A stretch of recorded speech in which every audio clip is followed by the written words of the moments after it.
अगर आपने आम्रपाली बिल्डर के किसी प्रोजेक्ट में कोई फ्लैट खरीदा है तो जल्द से जल्द उसका पोजीशन ले लीजिए, वरना आपका फ्लैट किसी और को मिल सकता है।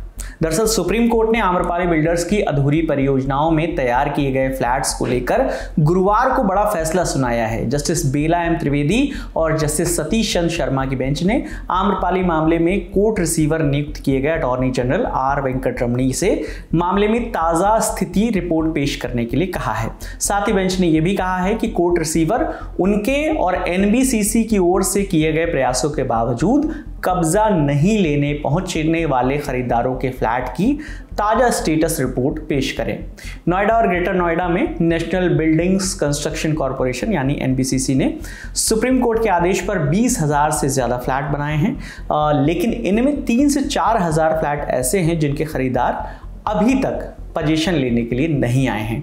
एनबीसीसी और कोर्ट रिसीवर ने कई बार इन खरीदारों से संपर्क करने की कोशिश की, लेकिन कोई नतीजा नहीं निकला।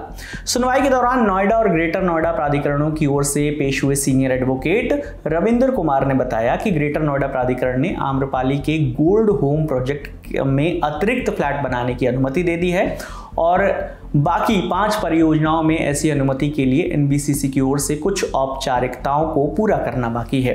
वहीं एनबीसीसी के वकील सिद्धार्थ दवे ने कोर्ट को बताया कि इन जरूरी औपचारिकताओं में पोर्टल पर नक्शे अपलोड करना शामिल है और 4 परियोजनाओं Centurion park, leisure valley, leisure park और ड्रीम वैली के नक्शे को अपलोड कर दिया गया है।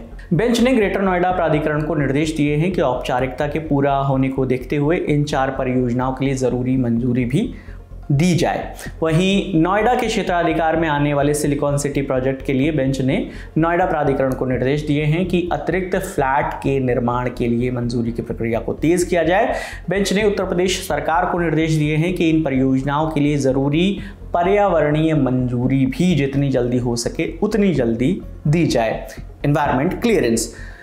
बेंच ने पिछले साल 29 अगस्त को नोएडा और ग्रेटर नोएडा प्राधिकरणों को निर्देश दिया था कि आम्रपाली की 6 परियोजनाओं में अतिरिक्त फ्लैट निर्माण के लिए जरूरी मंजूरी निर्माण योजना प्राप्त होने के 30 दिन के अंदर दी जाए, ताकि इन परियोजनाओं को पूरा करने में आ रही पैसे की जो दिक्कत है उसे पूरा किया जा सके, दूर किया जा सके। एनबीसीसी के वकील सिद्धार्थ दवे ने बेंच को बताया कि परियोजना को पूरा करने के लिए एनबीसीसी को 500 करोड़ रुपए की और जरूरत है। यह राशि उस 343 करोड़ रुपए से अलग है जो कॉरपोरेशन पहले ही निवेश कर चुका है। सुनवाई के दौरान घर खरीदारों की ओर से पेश हुए वकील एम.एल. लाहौटी ने कहा कि उनके मुवक्किल और पैसा नहीं दे सकते क्योंकि बैंकों का समूह पहले ही 1600 करोड़ रुपए एनबीसीसी को दे चुका है। इसके अलावा स्टेट बैंक ऑफ इंडिया ने 650 करोड़ रुपए इन परियोजनाओं को पूरा करने के लिए दिए हैं। लाहौटी ने आरोप लगाया कि एनबीसीसी ने 20,000 फ्लैट पूरे करने का दावा किया, लेकिन अब तक खरीदारों को सिर्फ 7,000 फ्लैट ही दिए गए हैं, बाकी फ्लैट का कोई अता पता नहीं है।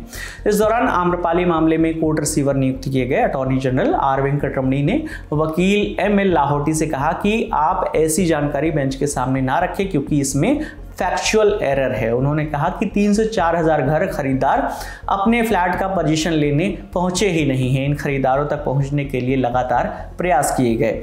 इस दौरान उन्होंने अलग अलग परियोजनाओं के हिसाब से ऐसे फ्लैट की जानकारी देने के लिए डिटेल रिपोर्ट कोर्ट में रखने का प्रस्ताव भी रखा। इस पूरे मामले पर आपकी जो भी राय है आप हमें कॉमेंट सेक्शन में जरूर बताइएगा। मेरा नाम विकास वर्मा है, देखते रहिए दी लल्लन टॉप। शुक्रिया।